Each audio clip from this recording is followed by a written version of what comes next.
We are studying the portrait of God, and we're on chapter 12 in this book, The Divided Kingdom. So tonight, for those of you who are listening after, there is a link in the comments of this post on Facebook, and I've also passed out a table that you might want to look at. I don't know about you all, but when you read about all of the kings of Israel and Judah and all of the prophets and all of the geography and all of the things that happen, I get a little confused. Okay, not just me. As a kid, I don't know how many times you go through all of the Old Testament and you learn about all the kings and what happened. I really didn't get a handle on how it all worked until I had to teach it to my own kids. And then I sort of had to figure out a way, like, how do I get my arms around this? So I'm going to share, before we even start, I'm going to share some of those tools with you. And then we'll go over just the shortest of short versions of what went down in this divided kingdom. And then we'll dive into what is happening in the book and try to take some things out of it. There's a lot of information. It's a long chapter. So the first thing I passed out is just a chart. The little reference at the bottom got cut off, but it's www.inhisword.life is the reference. So if you want to go back and look at a copy online, it's actually much prettier online. I just printed a black and white version. But I liked this because, first of all, it's on one piece of paper. On the left-hand side are the kings of Judah. In the middle are the prophets. And on the right are the kings of Israel. And it gives you how long they reigned and whether they were good or bad, which is kind of nice. And I do want you to notice a couple of things. If you look at the kings of Israel over on the right-hand side, how many of them were good? No good ones. No good kings in the nation of Israel. We'll talk about that in a second. The kings of Judah, there actually were 8 good ones, and some of them started out good and didn't end good, or didn't start good but ended good. So there's some variation there, but you get kind of a summary of whether they were a good king or the bad king. So when you think about all of the years of history here, and there were 19 kings in each kingdom, I think it's actually 19 and 20. Only 8 of them are any good. Right? That's not a good track record. So for God's kingdom, this is God's people. It's kind of telling when we go through all of the mess that we're about to learn about. That's sort of why, right? We don't really have any good leaders here. I said another tool. There's also another chart that I'm just going to share with you. I'm happy to pass this around the room, but I can also share a link with this on the Facebook post. This is from the Bible Gateway.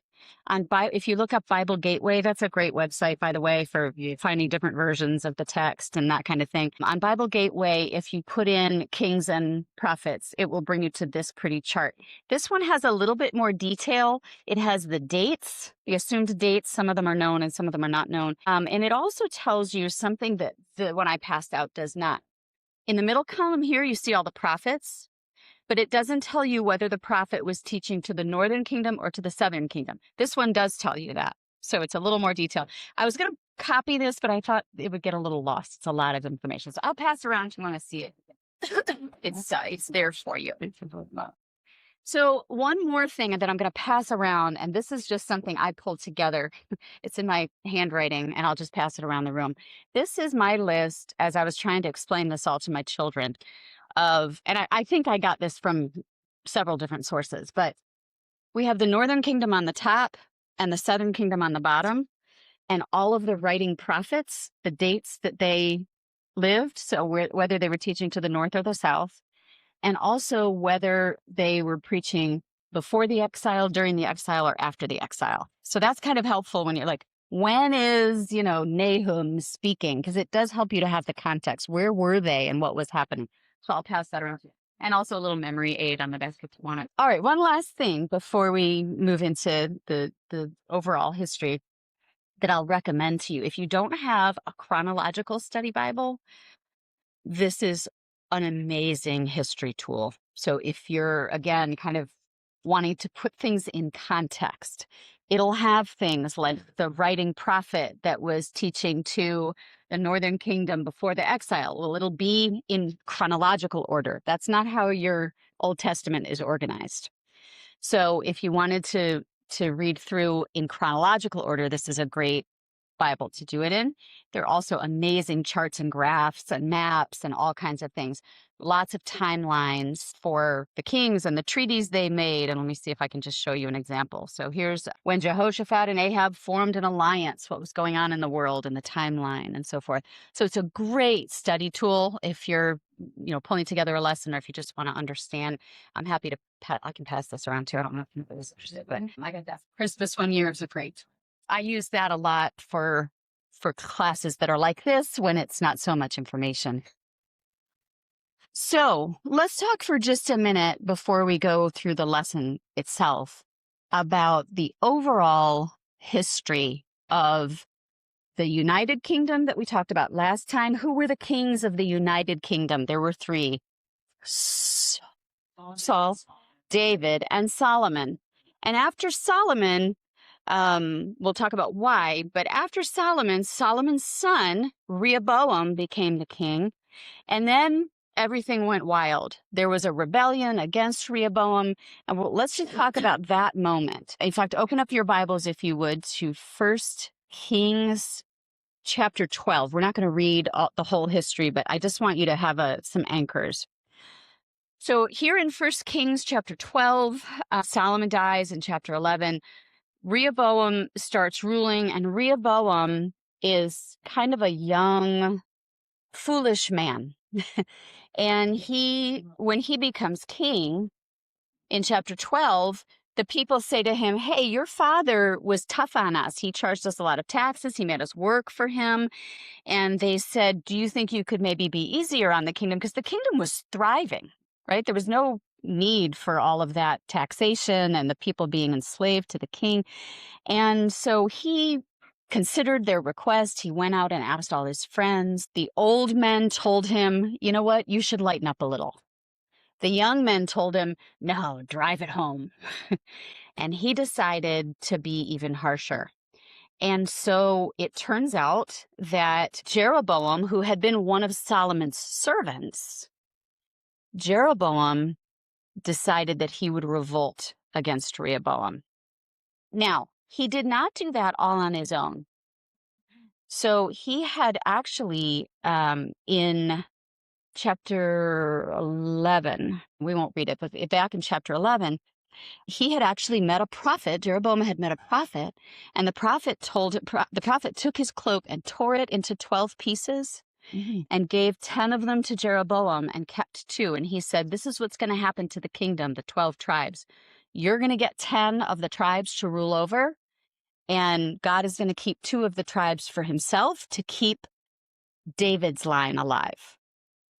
But because Israel has been so wicked, you, Jeroboam, will become king." Well, Jeroboam got all excited about that, and he was sort of waiting for his time.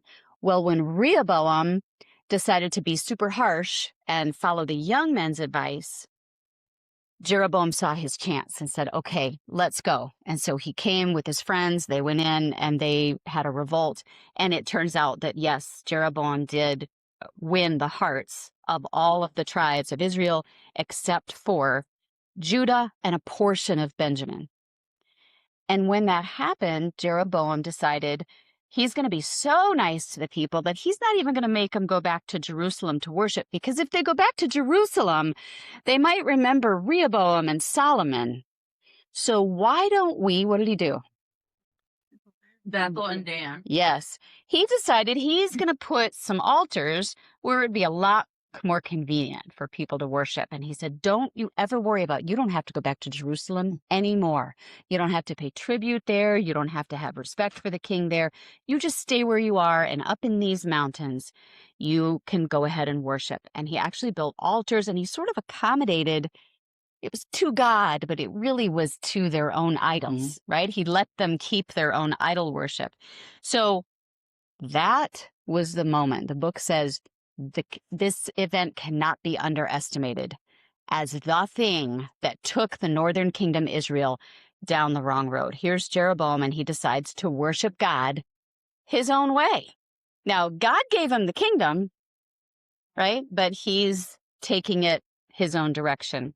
And so here Jeroboam sets up golden calves and altars. And yes, he has people worship in Dan and Bethel. And it goes on from there. So as Jeroboam is reigning, God is sending prophets to the northern kingdom. Oh, by the way, when he did that, all of the priests who had been in the northern kingdom, remember, every tribe had cities of Levi, right? They had refuge cities and then cities where the Levites would stay. And when Jeroboam said, you don't ever have to go back to Jerusalem, all of the priests in the northern kingdom said, that's it, we're going to Judah. So here he doesn't even have any faithful priests. They all go south. And now they're all in the tribe of Judah, living in the tribe of Judah. And so he's alone as king. God sends some prophets. We'll talk about those. But more and more, he becomes more and more evil. And it turns out the king after him was even worse, King Ahab. And you might have heard of Ahab. Ahab is listed as the most evil king ever, right? He was the worst. But it all started with Jeroboam. So let's follow that line. We won't go through all the kings. I won't make you memorize the kings like I made my kids sing a song. But, but if you follow that whole line, after the 19 kings that were all evil, the northern kingdom was conquered by whom? Does anybody know? By the Assyrians. Okay, what do we know about the Assyrians? What is the capital of Assyria? The capital of Assyria is a little town called Nineveh. Jonah.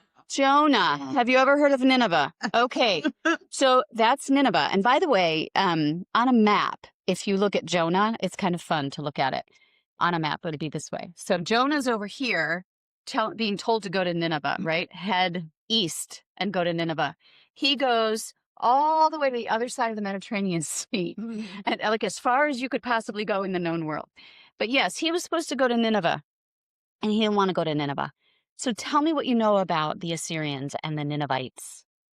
Nice guys? No, I was just gonna say, I know they're bad people. So they were actually known. They had a reputation all through when you read about, even through the prophets, you can hear about the Assyrians and how they were viewed.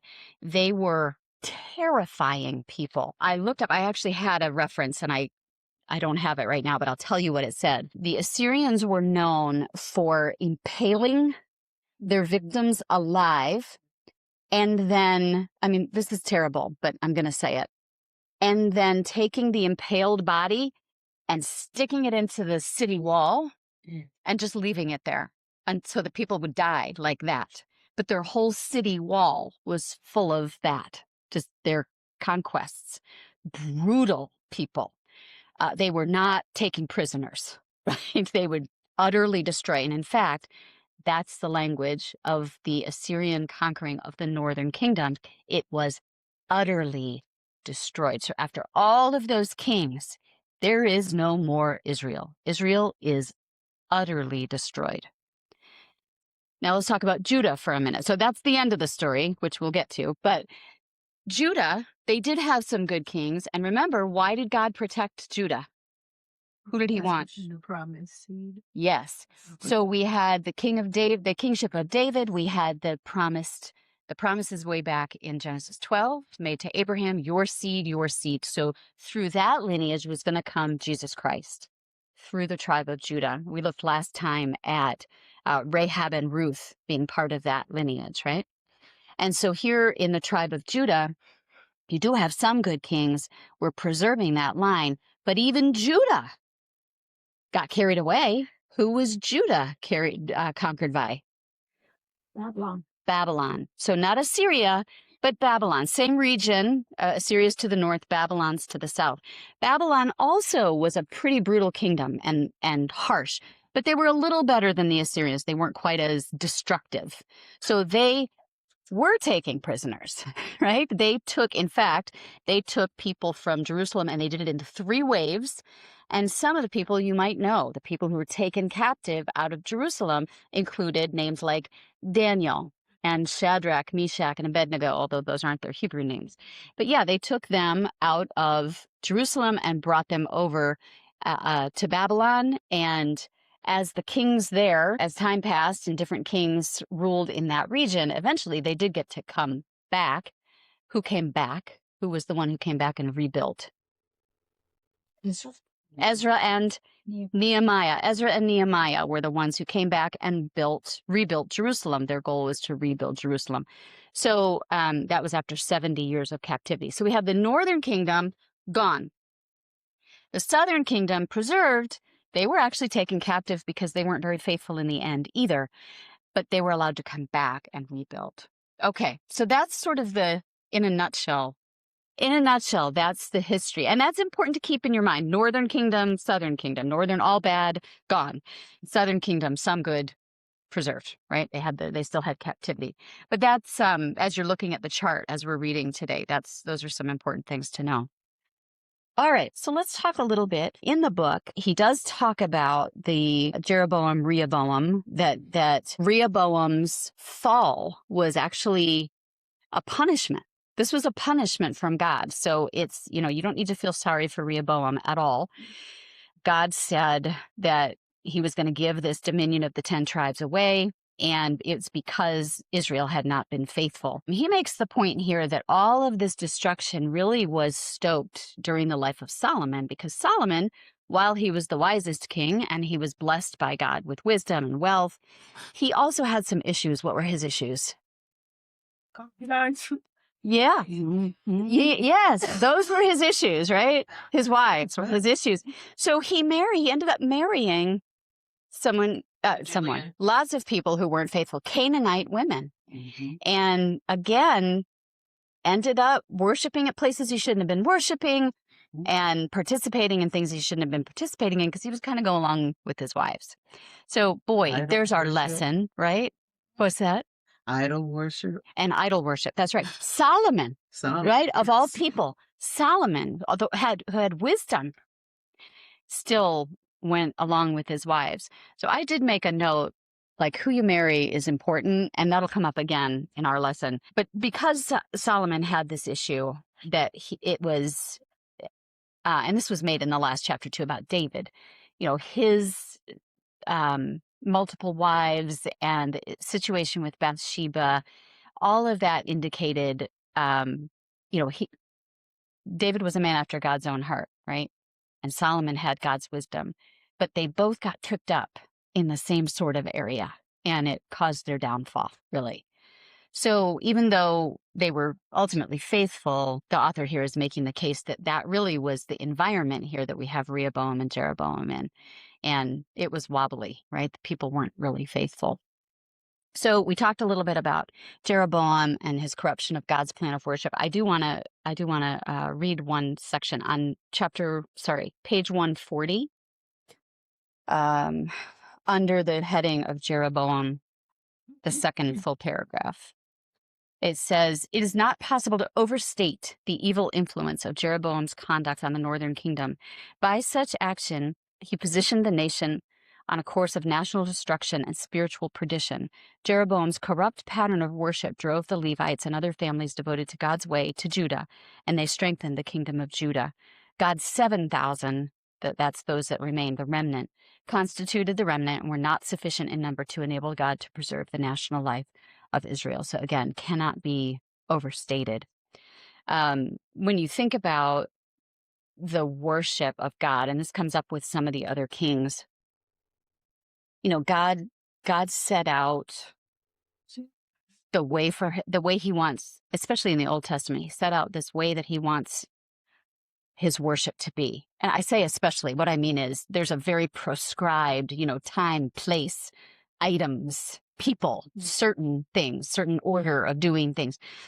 And in the Old Testament, he was really super clear about that. You will not worship other gods. You will do it this way. And so this idea that you could come in and actually decide to do something different really didn't go well, right? This was God's way of just showing, like, no, that's not what I said. In fact, what I said is this. And he makes the point somewhere in this chapter that the worship of God is really tied to the nature of God. And, he's not making demands lightly. right? When he says he wants us to sing, he wants us to sing. When he says he wants us to participate in prayer, he wants us to participate in prayer, and so on, right? All of the elements of worship in the right way and in the right spirit, he's serious about. And so the Old Testament is a really good lesson about that. You can't separate the worship of God from his very nature. All right. So the next thing that the book refers to here after the kingdom of Jeroboam is established is that we have Elijah and Elisha. So tell me what you know about Elijah and Elisha. Good. Yes. Elijah was taken up, right? And he was not, it says. Okay. Yeah, What were they like? What were they like, Elijah and Elisha? They're prophets, right?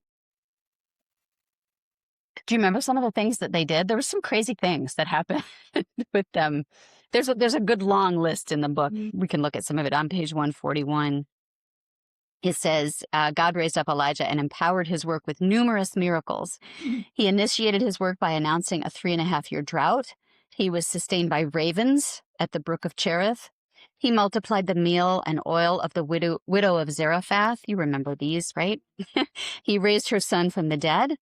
He triumphed over the prophets of Baal on Mount Carmel. He ate 2 meals prepared by an angel on his way to Mount Horeb. He experienced God's power in a mighty wind and an earthquake, and God's presence in a still small voice in 1 Kings 19.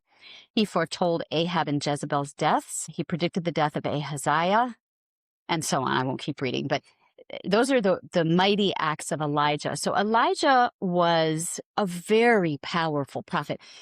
And we were just talking about this on the way here, my mom and I. You know, he wasn't just preaching. He was also doing crazy miracles, right? Yes. Things that were, Yes. including both of them had the power to raise from the dead. And you don't see that a whole lot, right? I want us to think about that for just a moment. So the idea that there's new life present with God's hand in this wicked time. You're in the northern kingdom. You have a wicked king, no priests, nobody's there to help you worship. And here God sends Elijah, and this guy is doing things, right? This is not, I heard a guy speaking and he mentioned something about God. You could not notice what Elijah was doing.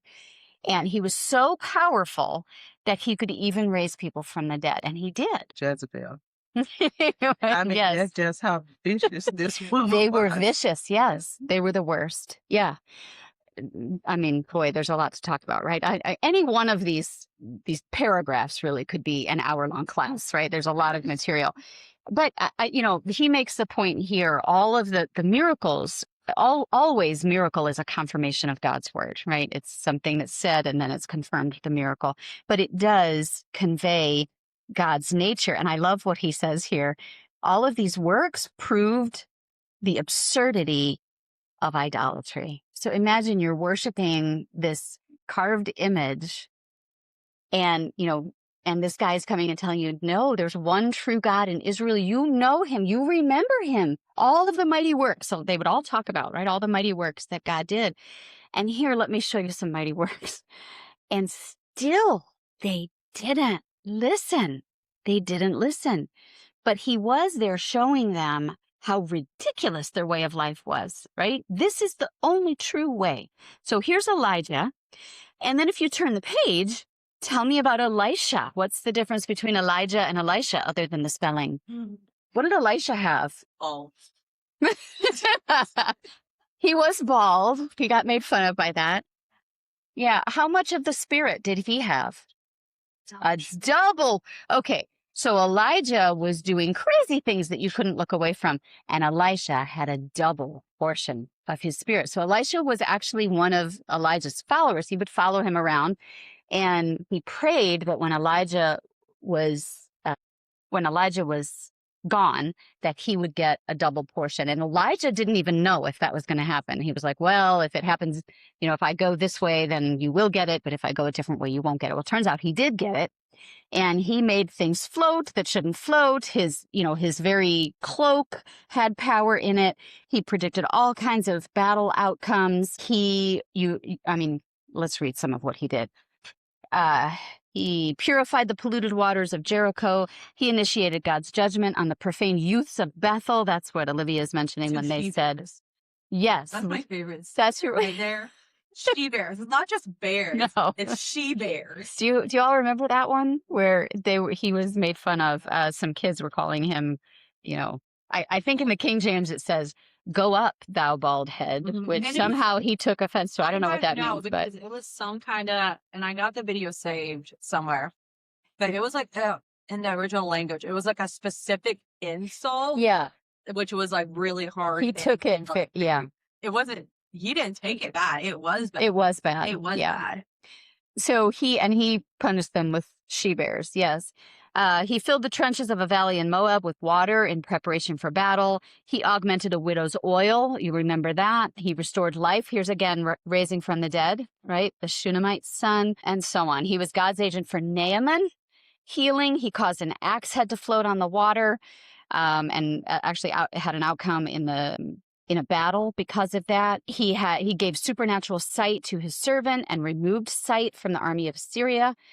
He predicted the ends of famine, and so on. It goes on and on and on. So he had this vast portfolio of mighty acts, and again, not just incidental things.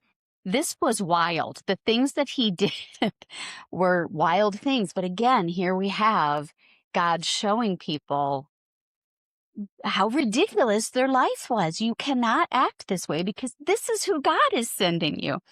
So he mentions here on page 143, it says, Elisha's work pointed to, I love this sentence, pointed to God's sovereignty, power, foreknowledge, holiness, faithfulness, love, grace, mercy, goodness, long-suffering, and wrath. Every attribute of God is clothed with perfection. That's true. All of those acts demonstrated God's protection of his people, care for the children, care for the poor, care for the widows, and then, execution of justice on the armies that deserved it. However, despite all that, what was the result? Did Israel repent? No. No. They didn't repent. Turn your Bibles over to 2 Thessalonians chapter 2, and we're going to look at what they were missing. 2 Thessalonians 2. So this is talking about a great apostasy, but let's read for verse 8. I'm going to start with verse 8. It says this. And then the lawless one will be revealed, whom the Lord will consume with the breath of his mouth and destroy with the brightness of his coming. The coming of the lawless one is according to the working of Satan, with all power, signs, and lying wonders, and with all unrighteous deception among those who perish, because they did not receive the love of the truth, that they might be saved. And for this reason, God will send them strong delusion, that they should believe the lie, that they may all be condemned who did not believe the truth, but had pleasure in unrighteousness. So what were the people of Israel missing? Were they missing? Yeah. What didn't they have that they should have had? I'm specifically looking at verse 10. They were deceived? They were deceived. The love the truth. Yes. They did not receive the love of the truth. That's right. They did not have the love of the truth. And for this reason, God sent them a strong delusion that they believed the lie. So there's a warning, I think, for all of us, right? That you've got to be looking for the truth. You've always got to be looking for the truth.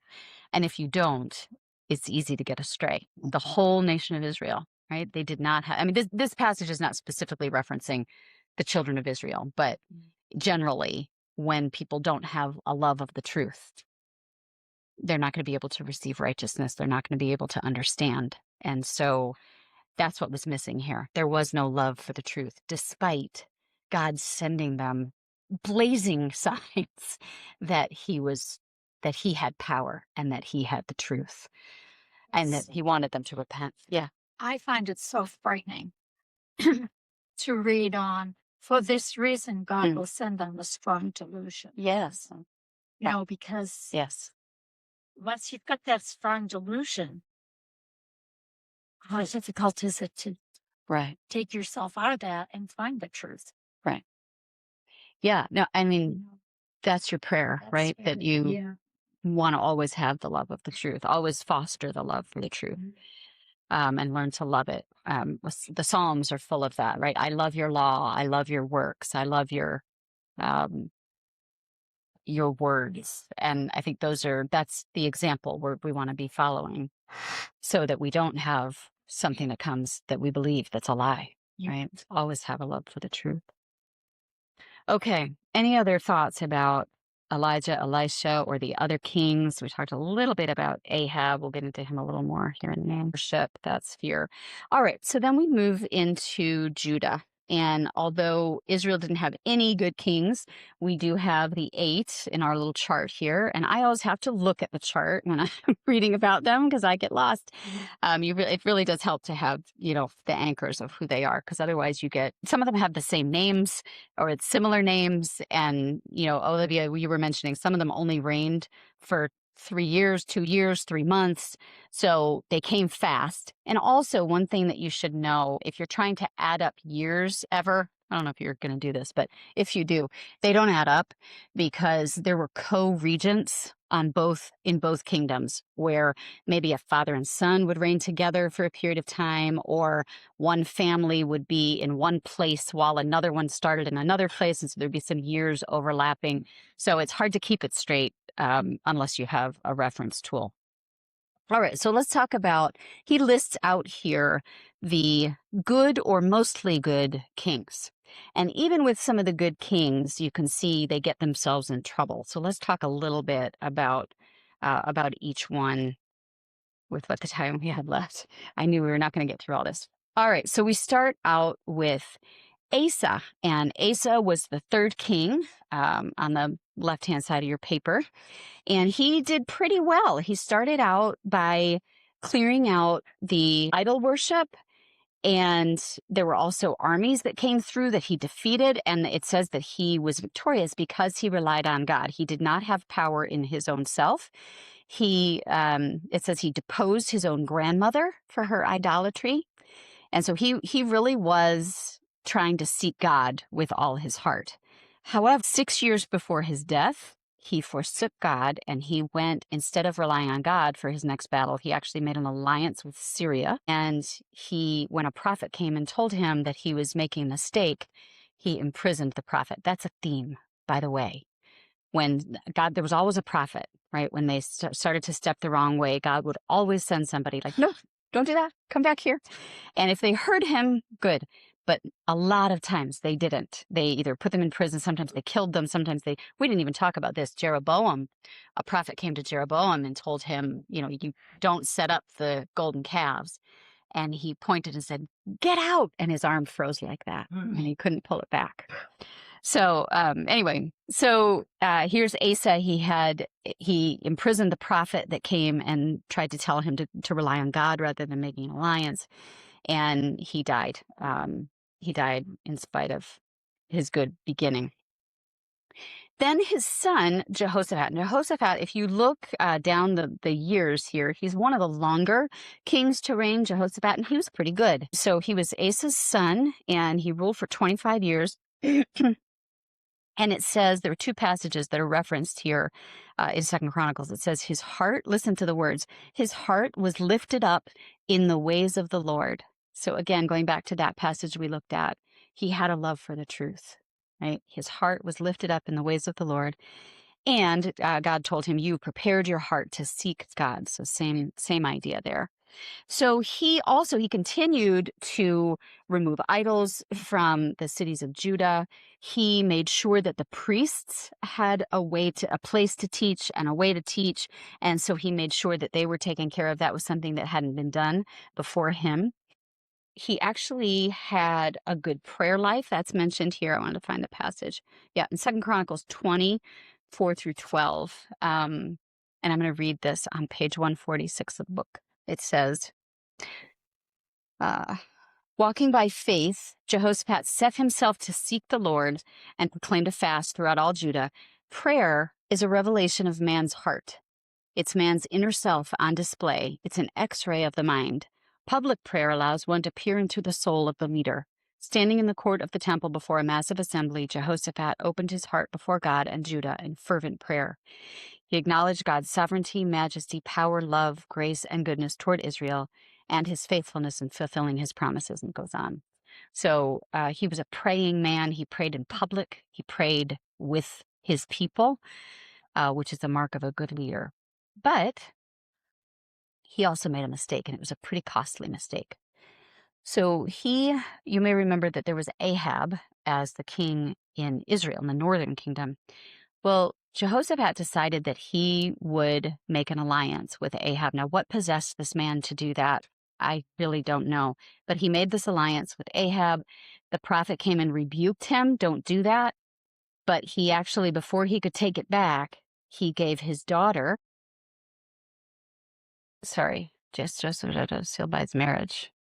Yeah, to Athaliah, the daughter of Ahab. He gave his son in marriage to Athaliah. Athaliah was the daughter of Ahab and Jezebel. So here we have this marriage now of a good king's son to the most wicked couple in the whole Bible's daughter, right? And she comes by a little bit later. And I don't know if you remember what she does. She tries to usurp the throne. She ends up killing all of Jehoshaphat's other children. Ooh, big yikes. And big yikes, yes. And she tries to take the throne from Joash, the next good king. All right. And so there's actually a little note here that's on page 147 that says, if she had succeeded, God's plan to bless the world through Abraham's seed would have been thwarted, and man would live, die, embark on eternity without hope. Well, yeah, I had trouble with that sentence. I mean, yes, if she had succeeded, but really God could have preserved his line anywhere, right? Esther, I was just talking about that. You were there. Stephen had a was I talking to Stephen? No, it was something else. I was talking to somebody this week, and they said, well, what happened? Oh, no, it was after. One of the kids was talking to Tiffany and I, and she said, oh, I have a question on your desk. And he said, oh, yeah, I remember that. And it's like, what if, like, yeah, it was Haley. And she said something about moving God's plan. Like, what would happen if this didn't happen? And I'm like, and I was talking to her and Tiffany, mostly Tiffany, I think. And it's like, God would have made a plan anyway. And it's like, kind of like Esther. It's like, you're going to find a way, right? Yeah. You know?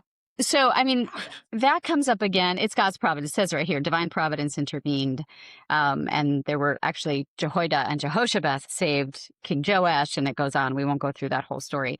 But yeah, that comes up again, I think, as we get into the prophets, which we're not going to probably get to tonight. But, I mentioned Assyria. Here's Assyria and Babylon coming in and destroying God's people. And it was Habakkuk who said, Habakkuk was proclaiming that Babylon was going to come and conquer Judah. And he couldn't get his mind around that. How could a holy God use this wicked nation?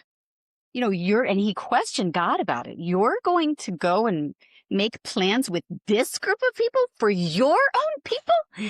And, God pretty much says, yeah, I am, because my people haven't been obedient. But that concept was tough for people to grasp. And I think, this goes back to what Olivia is talking about, the providence of God, that, he often does that, right? Mm-hmm. Often there are sinful things going on around that God can use for his own purpose. I mean, including the death of Christ. We've talked about that in here, right? That was not a good thing. That was a sinful act, but God worked it out for good, right? So that comes up again and again, especially as, we talked about Jonah not wanting to go to Nineveh. He couldn't, this group of people, this is our biggest national threat, and you want to rescue them? So I think it's hard for us to understand in the minds, what's our biggest enemy. I think it's hard for us living here to sort of understand that, because we're the biggest, right?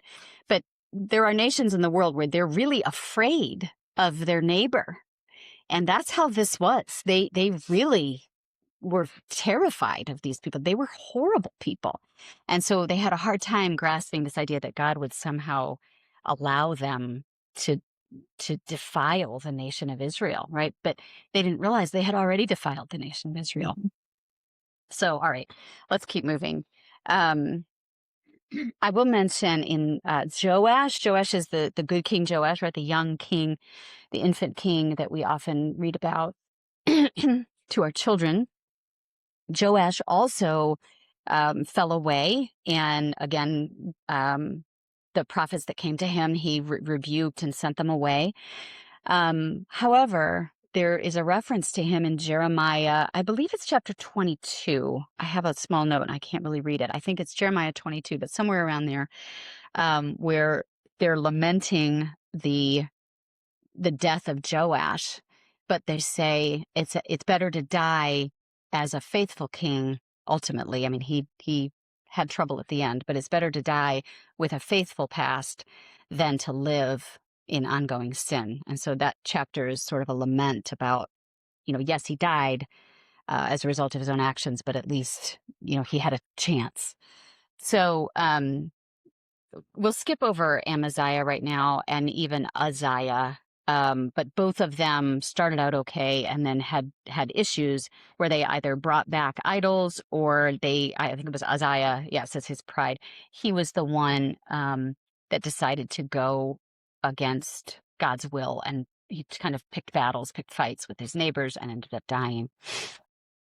Some of these names out in neighborhood. Yeah. Well, now you have. Right?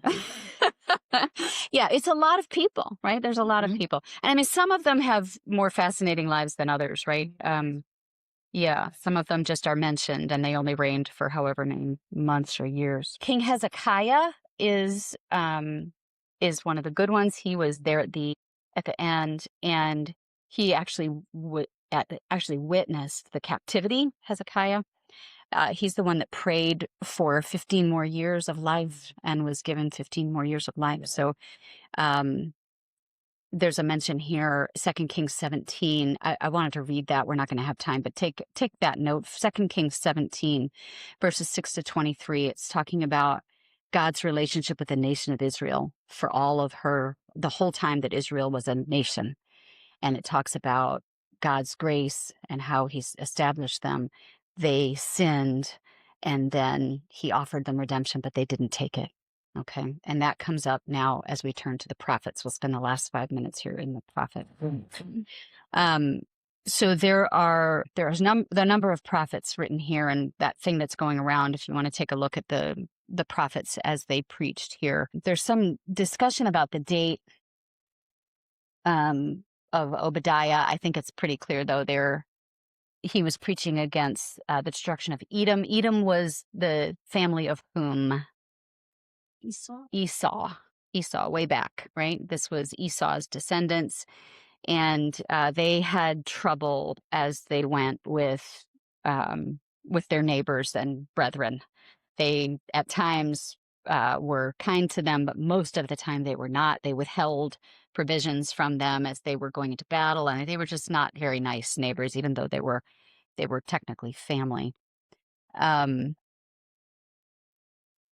There's the note about Habakkuk on page 151. It says Habakkuk portrayed Babylon as a terrible, dreadful, and violent, sweeping across the land on horses, swifter than leopards, flying as an eagle to devour its prey, laughing at kings and princes who would oppose her, and collecting captives as innumerable as the sand.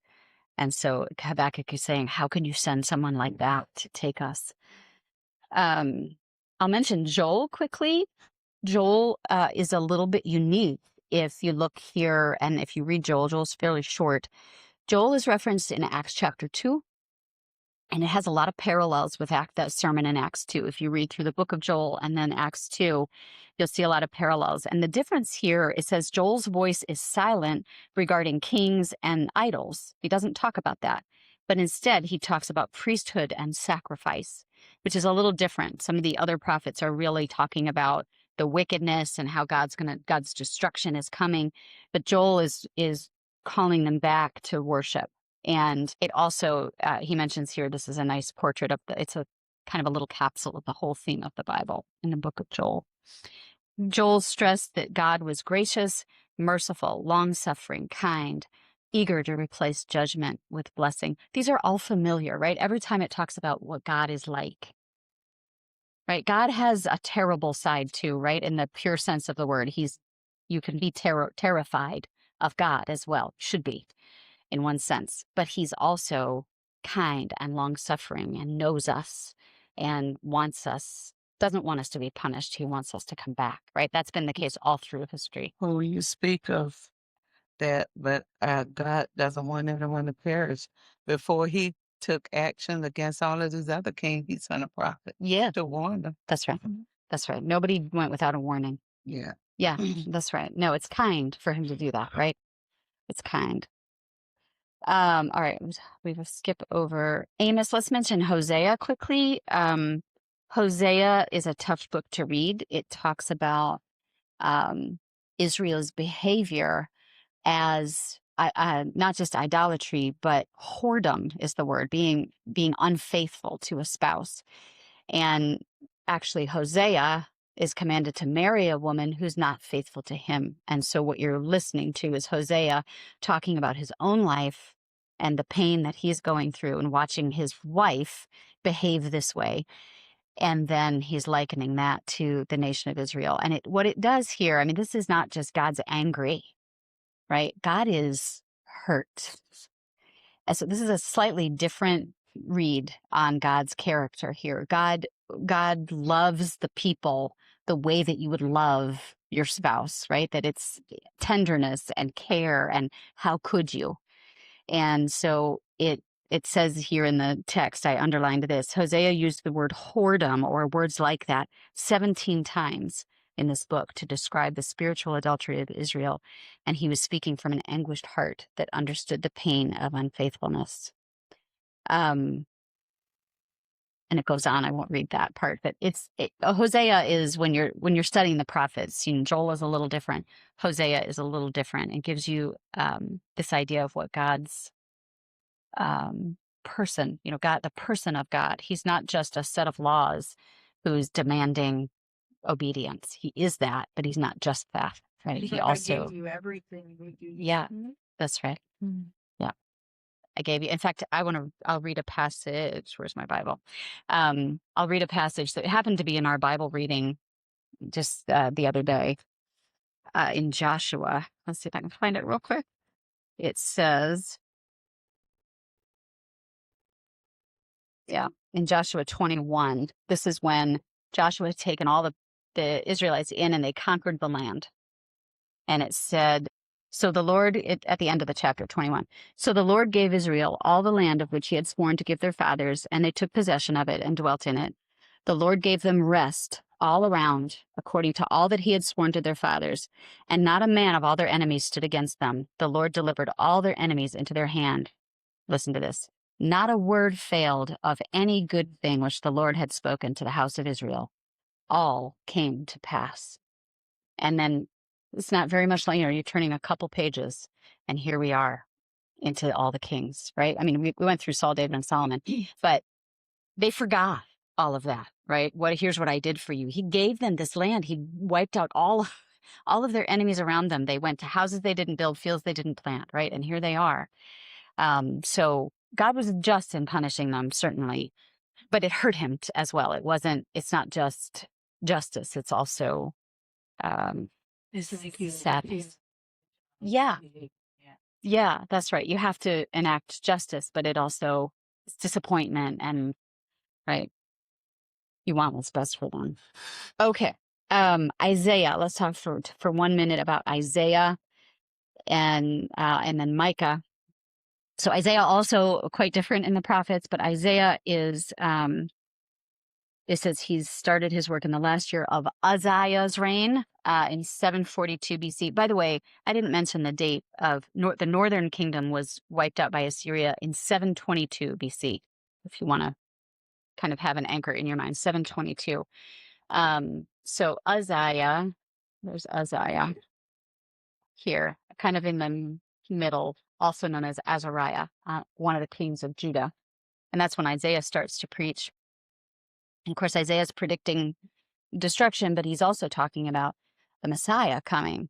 And so, he's his, first of all, his name means God is salvation. And I like what he says here on page 157 at the top. It says, the very nature of God's sin and salvation implies conditions, and those conditions are met in the obedience of faith. So he's going through some of the wicked acts of the nations, and also sort of pointing out how, what's the word? Not just wicked, but not very smart, right? You're doing things against your own self. Why are you acting this way? You're hurting yourself. But then he does present the idea of the Messiah coming. And then last, quickly, I know we're over time, but Micah also prophesied here towards the end of Judah.